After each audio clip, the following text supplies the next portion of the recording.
खनायाव गिख्रंथावै हरखाब लामानि जाब्रबथाय जानायजों सानै सुबुङा गोब्राबैनो जोखोम। धेमाजि जिल्ला जनाय महकुमानि सिङाव थानाय 12 नं राजा लामा चन्द्रपुर गामिनि साखाथियाव बे गिख्रंथाव लामानि जाब्रबथाया जायो। मिथिनो मोननाय बादिब्ला अरुणाचल प्रदेश आलंनिफ्राय इटानगरसिम थांबाय थानाय AR08B1568 अनजिमानि मटर साइकेलखौ उनथिंनिफ्राय फैनाय गुबुन गंसे AS23K1133 अनजिमानि मटर साइकेल गंसेया सौनानै होनायाव बे गिख्रंथाव जाथाया जायो।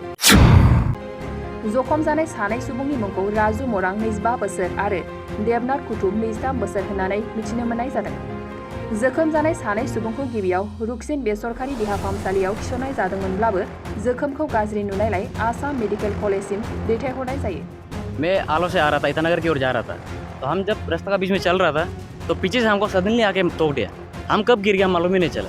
हम जस्ट रगड़ के जाते जाते मेरे साइड में देखा कि एक पल्सर वाला बाइक था और रगड़ के आगे वो हमसे चला गया साइड, वो साइड गिर गया, हम रास्ता के बीच में आ गए। हमको चोट ये हाथ में तोड़ा लगा और ये एंकल में तोड़ा लगा, ये नी में जस्ट थोड़ा सा, वो इतना पेतल तो नहीं हुआ है, जस्ट थोड़ा हमको पीछे से ठोका है। गलती उसका था, हमको तो मालूम ही नहीं चला हम कब गिर गया, हम जस्ट गिर गए। बाइक में हम नोटिस ही ध्यान ही नहीं दिया, शायद 2 था, एक वाला तो सीरियस हो गया, शायद उसको मेडिकल ले गया। आप सिंगल में था? हम सिंगल था। उसको हम जो इंजर हुआ था उसका हम आदमी को बोला है, कोई गाड़ी खाली बेच रहा है, मेडिकल ले जा बोला है, हम कोई लेके नहीं बेच रहा है, कोई अपना पर्सनल गाड़ी में ले जा नहीं रहा।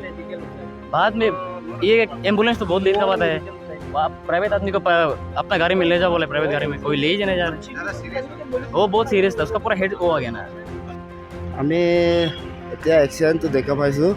জাষ্ট তাৰ পৰা বাইক দুইটা আহি আছিলে, তাৰ পৰা আহোঁতে পিছপাৰৰ পৰা মানে আমাৰ মিচিং জোনকাৰাঙৰ মানুহ বুলি শুনিছোঁ, কিন্তু ময়ো ভালকৈ দেখা নাই। সিহঁতে একদম এতিয়া মেডিকেলত গৈ আছে, সিহঁতক মইতো লগ পোৱা নাই সিহঁতক।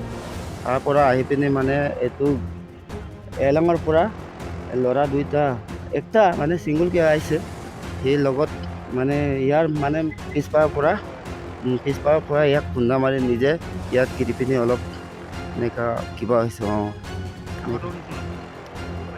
দুখটো পাইছে, অলপ আঘাতটো বেছি পাইছে। সিহঁতক জোনাইত এতিয়া লৈ গৈছে। এতিয়া কোনটো মেডিকেল লৈ যাব এইটোৱে মই গম নাপাওঁ, কিন্তু মোৰ দেখা মতে, মোৰ চোৱা মতে এইটোৱে মই ক'ব পাৰোঁ। नोंथांनाव हान्थु सिं गोदोना आखाइनि आसि सिंस्रि दाफोना सानाय आफादावनि सानाय आथिं मिजुनाय सानाय खर' जरा सानाय आथिं फारनैबो बोलो मोनै जानजि सानानै आथिङाव साहैनाय जायखिजाया गोजामनिफ्राय गोजाम सानाय जादोंब्ला नोंथांमोना जिंगासिनो नांला।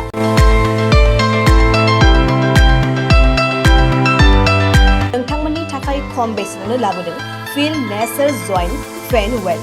बे थाव मालिसखौ फुनोब्लानो नोंथांनि गासै सानाय जेंनाया खारगोन। अब्ला मानोथो गोबाव खालामखो? अर्डार आरो गोबां मोनथिनो थाखाय नैबे जानबुं नङाव फन खालाम 9974030738।